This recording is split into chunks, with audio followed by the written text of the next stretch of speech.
Malaki ang ekspektasyon ng mga fans ng Cleveland Cavaliers kay Evan Mobley. Marami ang nag-e-expect sa kanya na siya ay magkakaroon pa ng mas higanting numero sa Cleveland Cavaliers sa kanyang panglimang NBA season. Pero batay lamang po dito mga idol sa kanyang stats simula sa kanyang year 1 hanggang sa ngayon sa year 5 ay hindi po nagkakalayo ang kanyang numero. From 15 points per game, 18 points naman sa ngayon per game sa kanyang year 5. Hindi masyadong nagkakalayo mga idol ha. Nahirapan din po sa ngayon si Evan Mobley na mag-exceed pa sa kanyang naipapakita sa ngayon. Para bang na-stuck siya sa kung ano ang kanyang nagagawa. Kumbaga wala siyang bagong naibibigay na mga skill set para sa Cleveland Cavaliers fans. Sa totoo lang walang problema dyan sapagkat nandyan pa rin naman ang kanyang numero. Pero somehow ang demand sa ngayon ng Cavs fans ay makakita sila ng pag-angat pa.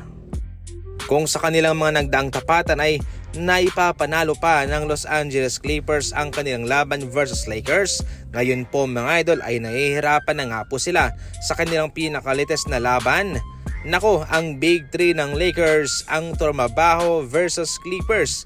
Luka 43 points, 13 assists, 9 rebounds, 7 out of 12 sa 3-point line. Samantalang LeBron 25 points and Austin Reeves 31 points. Walang masyadong impact ang depensa rito ng Clippers mga idol. Masyadong malaki ang butas ng kanilang depensa. Sa kabilang depensa naman, ibang-iba talaga itong depensa ng Los Angeles Lakers at dinagdagan pa ng former Defensive Player of the Year na si Marcus Smart. Kung nagagawang ibuli ng Clippers ang Lakers noon, ngayon nagkakamali sila. Masyado silang komportable dito. Masyado silang kalmado. Samantala, hindi pa rin po makakalaro si Kuminga at ito na yung kanyang pang-7 consecutive game na wala siya mga idol.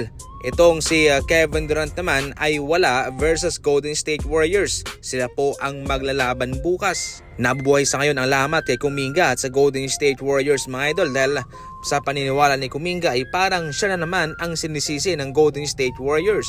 Hindi rin po nagbigay si Coach Steve Kerr ng kanyang konkretong detalye patungkol sa kanyang injury at recovery at maski man si Kuminga wala rin po siyang inilabas.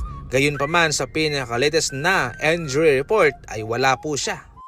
Hindi binigaw ni Hero ang kanilang mga fans sa kanyang pagbabalik mga idol, especially sa kanyang debut para sa season na ito. Siya ay pumuntos ng 24 points sa kanilang panalo versus Dallas Mavericks at yung kanilang record ay nag-improve na sa 12 wins and 6 losses. Umabot na nga rin po sa 8 ang kanilang panalo sa kanilang huling 10 laban, which is maganda para sa kanila. Masaya naman si Coach Erik Spoelstra sapagkat amazing daw na sa kanyang pagbabalik ay mayroon siyang ganyang rhythm para bang hindi siya na-injured at hindi siya nagpagaling. Sa ngayon ay seryoso po Miami Heat sa kanilang kampanya na makapasok sa playoff at makapunta sa NBA Finals.